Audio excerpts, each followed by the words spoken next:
یہ ویڈیو عراقی پرفیوم ابو الفضل کے تعاون سے پیش کی جا رہی ہے، جو کہ پاکستان میں لانچ ہو چکا ہے۔ بہترین خوشبو ہے اور اسے ابو الفضل اس لیے کہا جاتا ہے کیونکہ حرم حضرت عباس میں یہی خوشبو استعمال کی جاتی ہے۔ آرڈر کرنے کے لیے واٹس ایپ نمبر پر رابطہ کیجیے۔ شکریہ۔ بسم اللہ الرحمن الرحیم۔ السلام علیکم مومنین اکرام، امید ہے آپ سب خیر و عافیت سے ہوں گے۔ آج کی یہ ویڈیو ایک ایسے موضوع پر ہے کہ گزشتہ دنوں ایک عالم دین سے ملاقات کا اتفاق ہوا کہ جو سندھ سے جن کا تعلق تھا، اور وہاں پر سندھ کے کسی گاؤں میں وہ پیش نماز تھے۔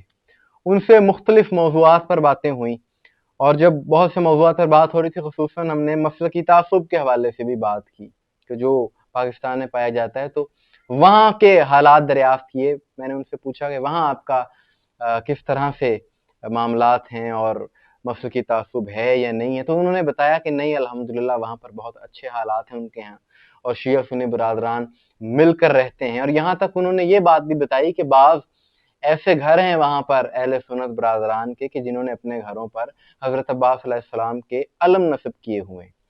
سندھ میں یہ بات عام ہے، جو سندھ کے رہنے والے ہیں ان کے لیے بات کوئی نئی نہیں ہے۔ اسی حوالے سے بات ہو رہی تھی تو انہوں نے پھر ایک واقعہ سنایا، اور وہ انہوں نے بتایا کہ کس طرح سے ان کے گاؤں میں اہل سنت برادران علم لگانا انہوں نے شروع کیے۔ یعنی معاشرتی طور پر اگر آپ دیکھیں تو مجموعی تاثر یہی ہے کہ جو علم لگاتا ہے اپنے گھر پر اس کا تعلق شیعہ مسلک سے ہے، لیکن کس طرح سے دیکھیں کہ اہل سنت برادران بھی اپنے گھروں پر علم لگاتے ہیں اور اس سے عقیدت رکھتے ہیں۔ اس کا آغاز کیسے ہوا وہ انہوں نے بتایا۔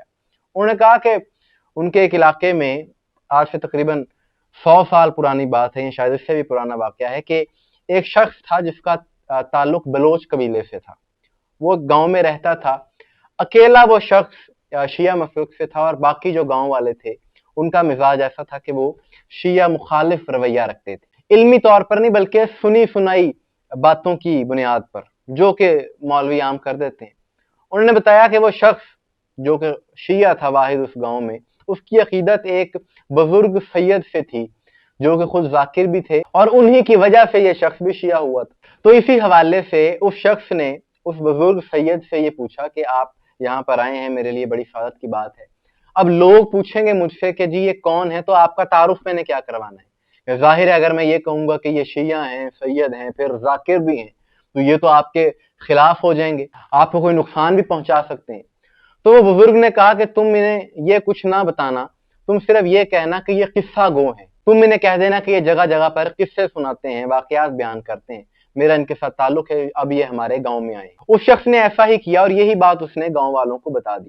اب جب گاؤں والوں نے یہ بات سنی تو ان کی دلچسپی پیدا ہوئی، انہوں نے کہا کہ جی اتنے بڑے قصہ گو ہیں تو ہمیں بھی کوئی قصہ سنائیں۔ اس شخص نے وہ بزرگ سید سے بات کی، انہوں نے کہا جی شاہ صاحب یہ بات کر رہے ہیں گاؤں والے۔ تو سید نے کہا کہ ٹھیک ہے، گاؤں میں ایک مقام پر آج رات سارے اکٹھے ہو جائیں تو وہاں انہیں قصہ سنائیں گے۔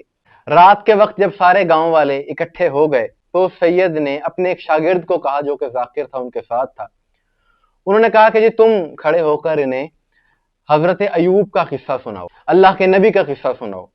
اس نے اپنے انداز میں قصہ سنایا، بڑی دلچسپی سے لوگوں نے سنا۔ پہلا دن ختم ہو گیا، انہوں نے کہا جی کل پھر اکٹھے ہوں، کل آپ کو ایک اور قصہ سنائیں گے۔ دوسرا دن آیا تو انہوں نے اپنے دوسرے شاگرد سے کہا کہ آج تم انہیں حضرت سلیمان کا قصہ سناؤ۔ اس شاگرد نے بھی بڑے اچھے انداز میں وہ قصہ سنایا، لوگوں کی دلچسپی اور بڑی، اور ان کے دل میں اب یہ بات بھی آ گئی، یہ کیوریوسٹی ان کے اندر آ گئی کہ اس شخص کے شاگرد اتنا اچھا قصہ سنانے والے ہیں تو یہ خود کتنا اچھا قصہ سنائے گا۔ تو انہوں نے پھر فرمائش کی اس سید سے کہ جی آپ بھی کوئی ہمیں قصہ سنائیں۔ اس سید نے کہا ٹھیک ہے، کل تمہیں میں قصہ سناؤں گا، اور میں قصہ سناؤں گا حسین ابن علی کا۔ انہوں نے پھر اپنے انداز میں مجلس کا آغاز کیا، اور ترنم میں پھر مصائب بھی پڑھے، اور اس کا اثر یہ ہوا کہ جتنے حاضرین محفل تھے سب نے گریہ کیا۔ اس مجلس کے اگلے دن یعنی چوتھے دن انہوں نے حضرت عباس کا ذکر کیا۔ انہوں نے کہا کہ اسی حسین ابن علی کے لشکر کا ایک سالار تھا جس کا نام تھا عباس۔ بڑی رقت انگیز انہوں نے مجلس پڑھی، سامعین نے بھی بڑے خوش و خضوع کے ساتھ انہیں سنا، کیونکہ ذہنوں میں کوئی مسلکی تعصب نہیں تھا۔ اور وہ پھر بتاتے ہیں کہ اس کا نتیجہ یہ ہوا کہ اگلے دن 5ویں دن گاؤں کے اکثریت افراد نے اپنے گھروں پر علم عباس نصب کر لیے تھے۔ جب ایسا ہو گیا تو سید نے اپنے میزبان کو کہا کہ بس ہم یہی چاہتے تھے، اب ہمیں اجازت دو۔ تو وہ مولانا کہنے لگے کہ یہی وجہ ہے کہ وہ روایت آج تک چلتی آ رہی ہے کہ بعض اہل سنت برادران بھی اپنے گھروں پر علم نصب کرتے ہیں، اور بات بھی یہی ہے، یہ نفرتیں ختم ہونی چاہیے۔ اگر دیکھا جائے، غور کیا جائے، مسلکی تعصب ذہنوں سے نکال کر آپ غور کریں، کوئی بھی مسلمان ہو، اہل بیت سے محبت اس کے ایمان کا حصہ ہے۔ آج مولویوں نے مسلکی تعصب کی وجہ سے اس ذکر کو منسوب کر دیا ہے ایک مسلک کے ساتھ، شیعوں کے ساتھ۔ آپ دیکھتے ہیں کہ کوئی ذکر کرتا ہے، کوئی نعت خواں ہو، زیادہ علی علی کرے تو اس پر الزام لگا دیا جاتا ہے شیعت کا، تو یہ سلسلہ نہیں ہونا چاہیے۔ اور یہ بات میں اکثر کہا کرتا ہوں کہ ہمارے لیے تو یہ بات باعث فخر ہے کہ جو علی علی زیادہ کرتا ہے، جو اہل بیت کا ذکر زیادہ کرتا ہے، اس کو شیعہ کہہ دیا جاتا ہے۔ لیکن تمام عالم اسلام کے لیے یہ بات سوچنے کا مقام ہے کہ ایسا نہیں ہونا چاہیے۔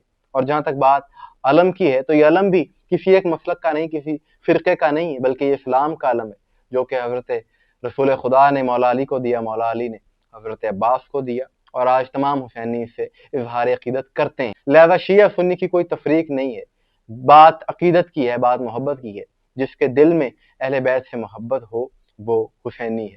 مومنین کرام، آپ کی اس حوالے سے کیا رائے ہے کمنٹس میں ضرور بتائیے گا۔ مجھے دعا میں یاد رکھیے گا۔ السلام علیکم ورحمۃ اللہ۔